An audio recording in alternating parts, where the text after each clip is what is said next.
Descarga Cultura. .unam.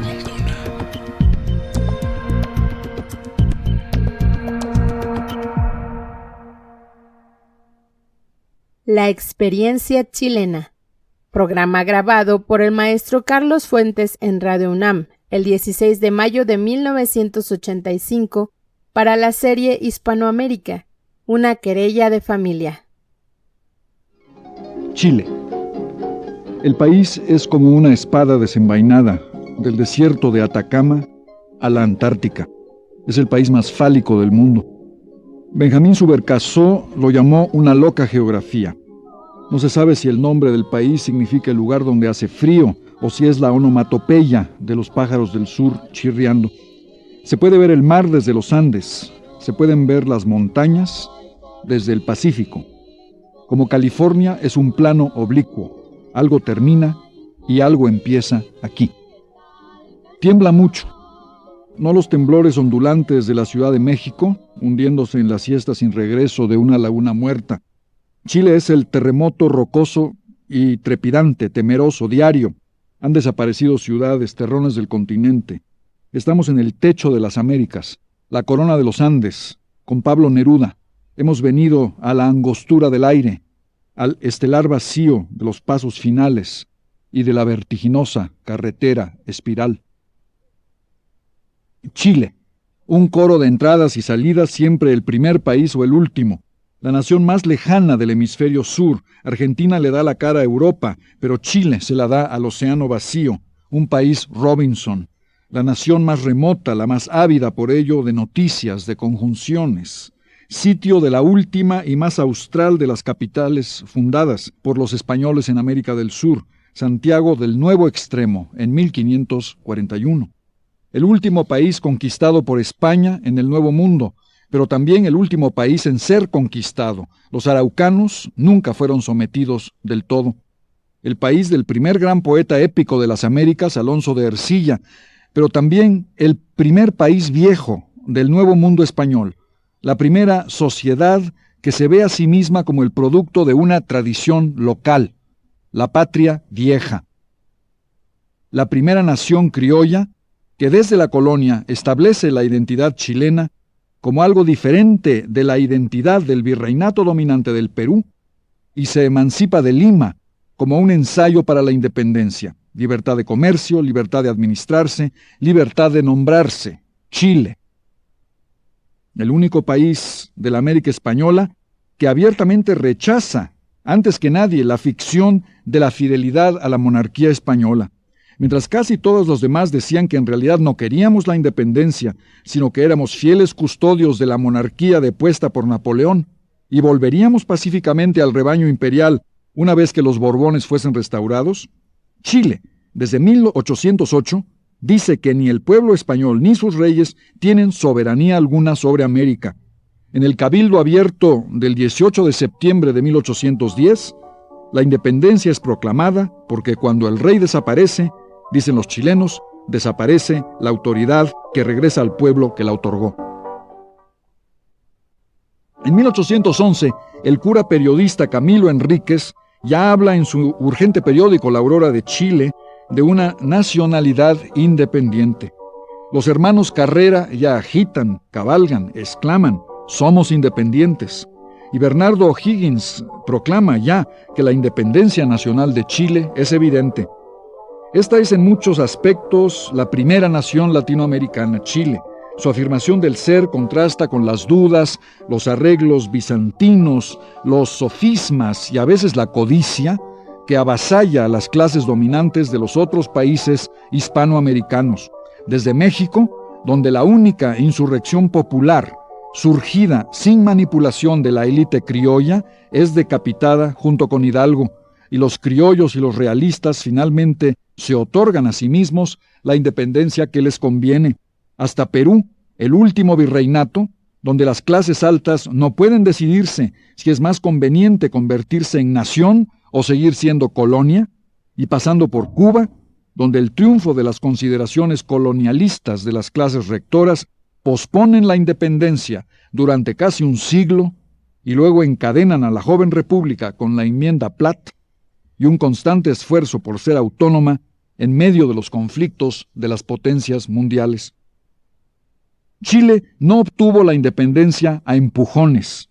Su emancipación se confunde con uno de los grandes momentos de la capacidad latinoamericana, la capacidad para organizarnos, ser excepcionalmente fieles a nosotros mismos, derrotando fatalismos y superando desgracias perennes.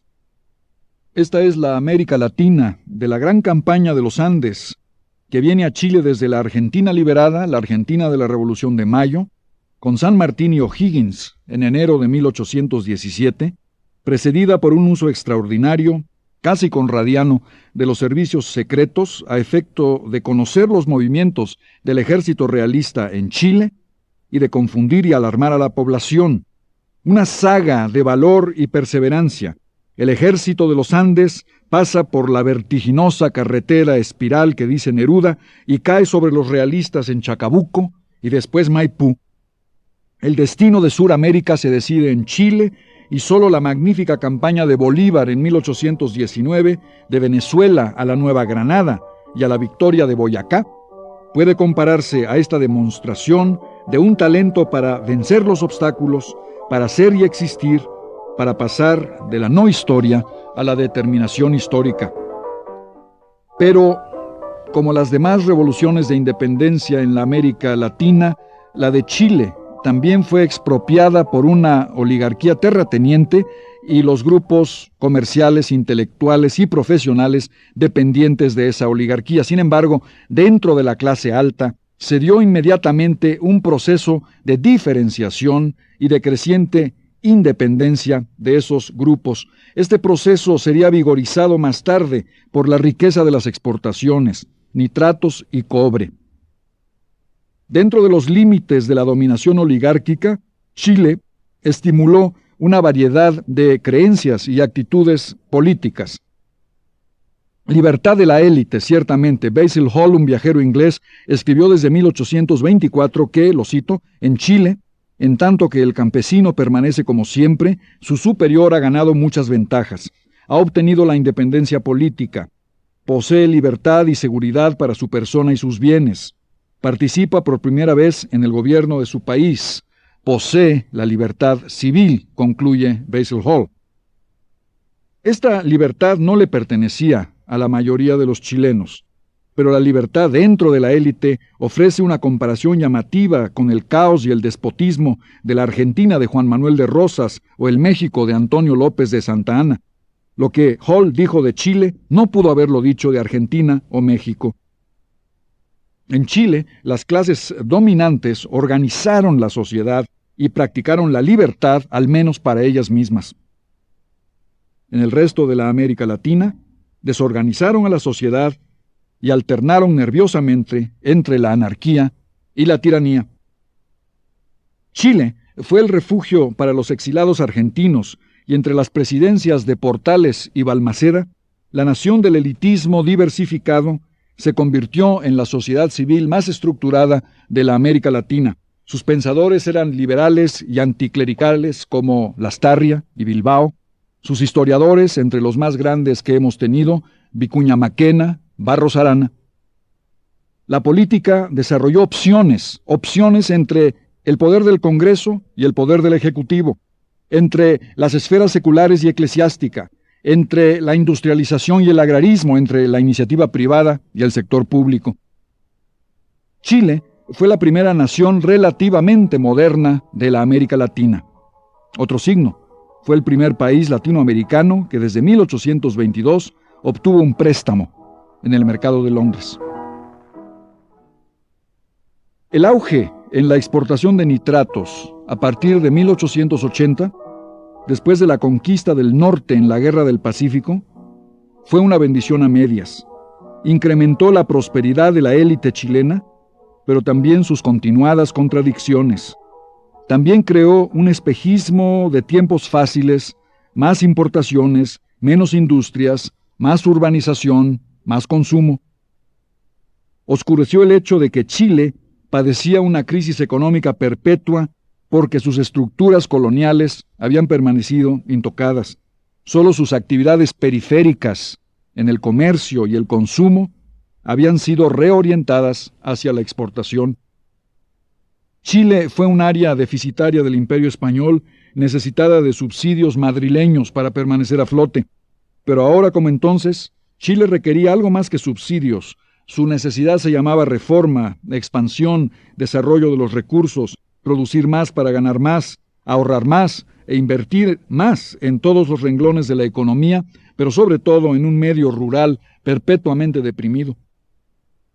Ahora como entonces, Chile requería llegar a la raíz de la solución latinoamericana, el bienestar de la mayoría y la modernización, la libertad y la justicia en las comunidades agrarias, pequeñas y débiles. Pero Chile desde los años 1820, como toda la América Latina, había practicado su versión del reaganismo de Nopal, que los ricos se hagan más ricos para que un día los pobres sean menos pobres.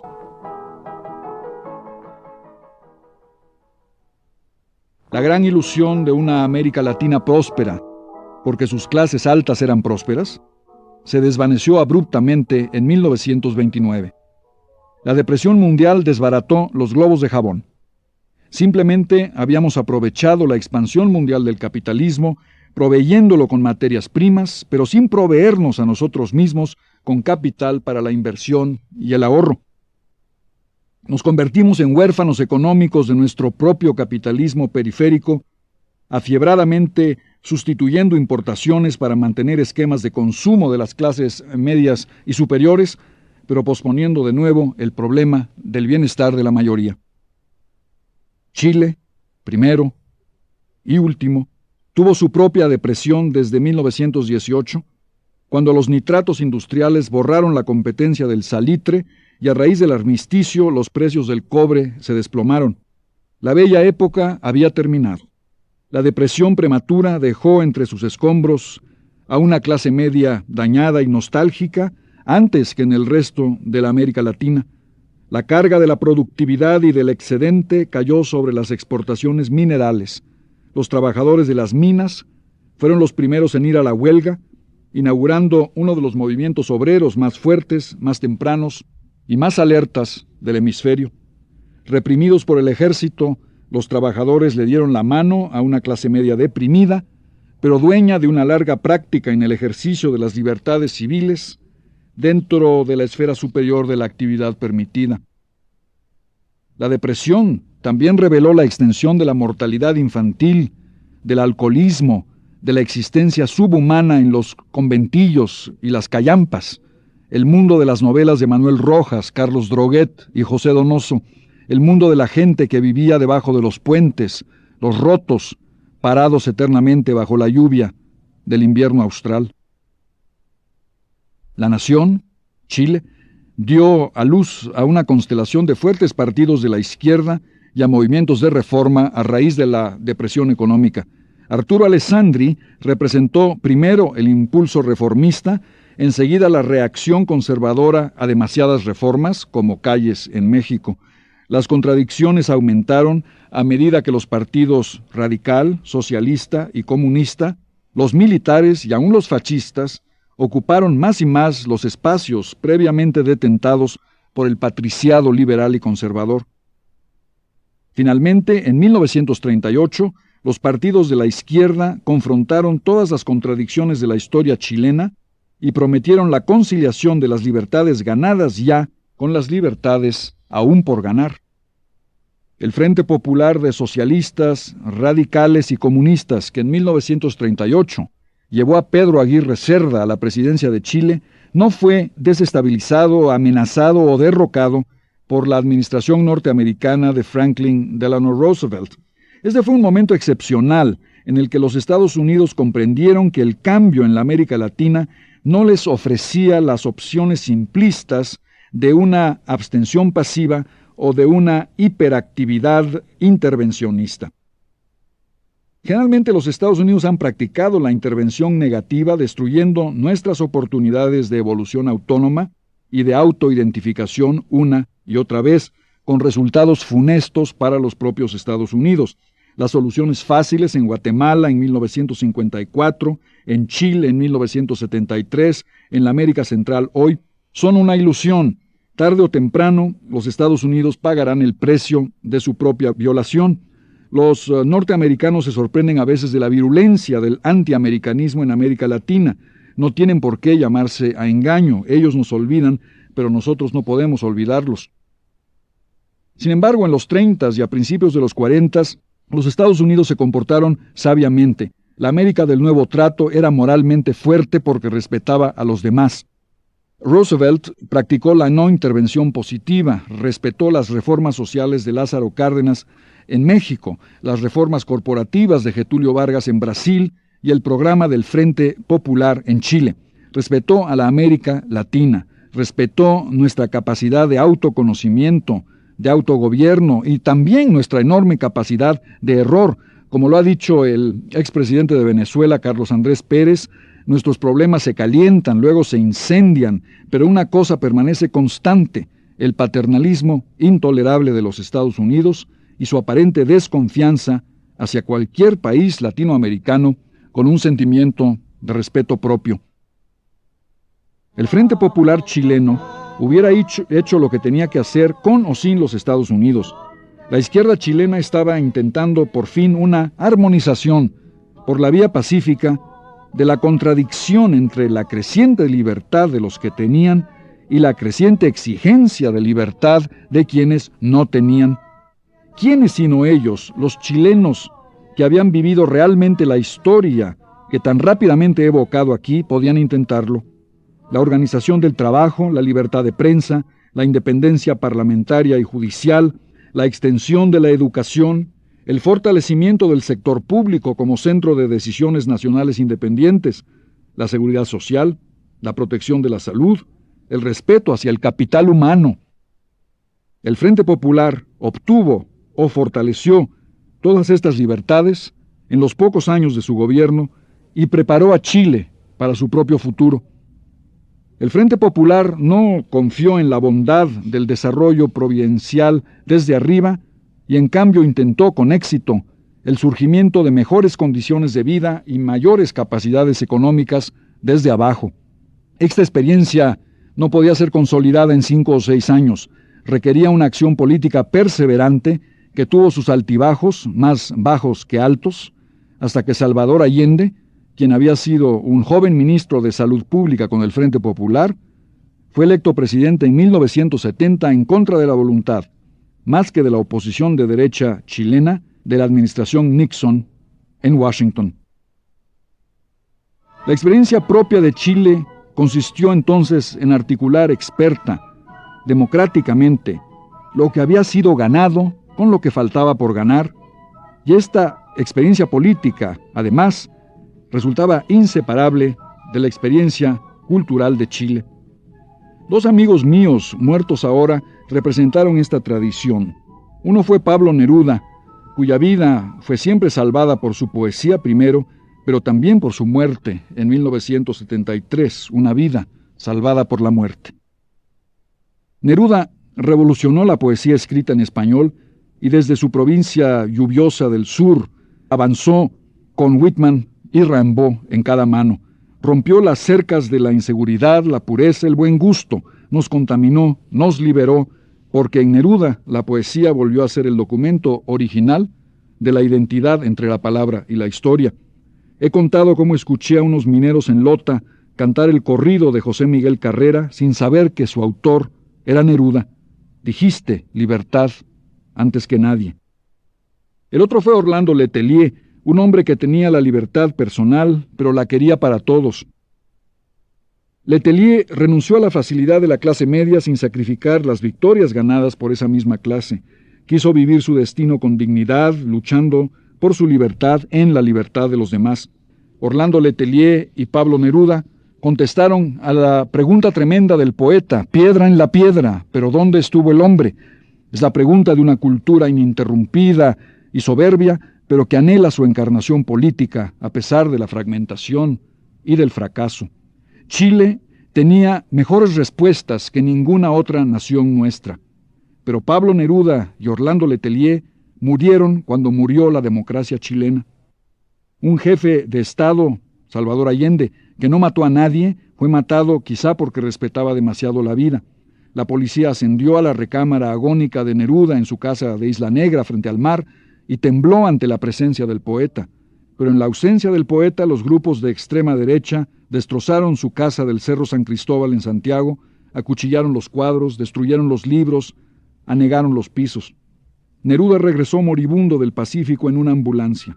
Muerto, no pudo entrar a su casa sino a oscuras. No pudo regresar a su tumba junto al mar, la que él quiso, porque se temió la peregrinación a Isla Negra. Fue enterrado con llanto y desafío en una tumba que no era la suya. Salió de esa tumba a la cripta de los pobres. Volvió a perder su nombre. Solo lo recobrará cuando Chile sea libre y todos podamos ir a la tumba de Neruda y leer su nombre en la piedra y decir: aquí estuvo el hombre. Orlando Letelier fue enviado por la dictadura de Pinochet al campo de concentración de la isla de Dawson. Un día nos contó que se acaba por soportarlo todo. Se trata de estar preparado para la tortura.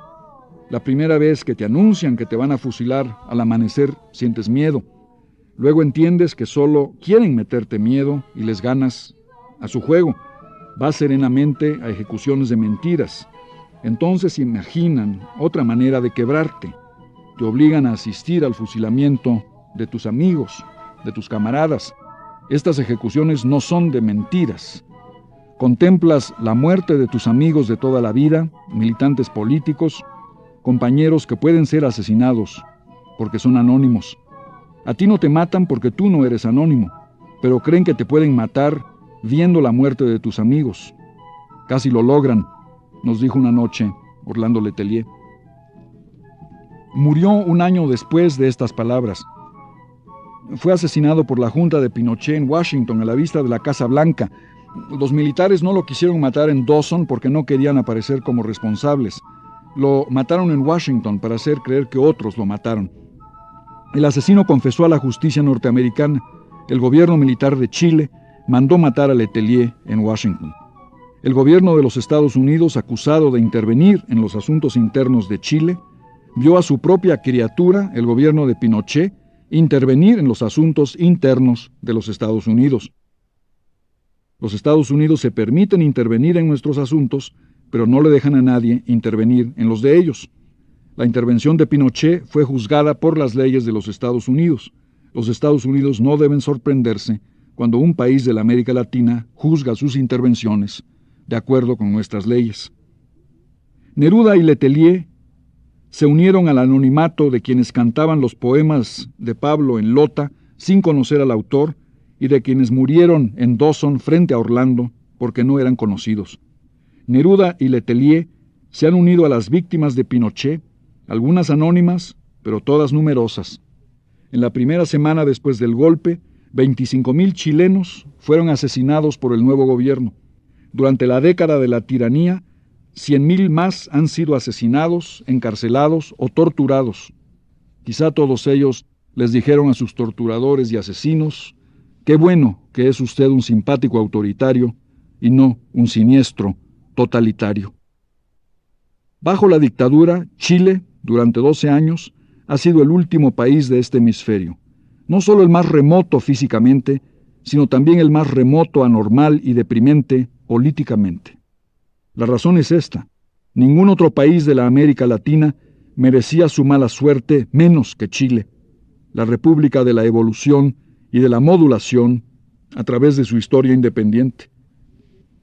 El gobierno de Allende pudo pecar de desorganización y algunos sectores de la Unidad Popular de provocación, pero la evolución legal propia de Chile, la voluntad del cambio mediante el respeto a la oposición, a la crítica, a los derechos de terceros, nunca fueron vulnerados por Allende, y ellos, sin dejar de revolucionar a la sociedad de acuerdo con el mandato de los electores y empleando el derecho constitucional de generar derecho. En cambio, su caída estaba programada por los Estados Unidos desde antes de su elección. Las memorias de Henry Kissinger argumentan que solo se trató de impedir la elección de Allende, no el ejercicio de su mandato. Pero no hay un solo argumento en estas memorias que impida pensar que las tácticas empleadas en contra de una elección libre en Chile no fueron empleadas también en contra de un gobierno libre en Chile.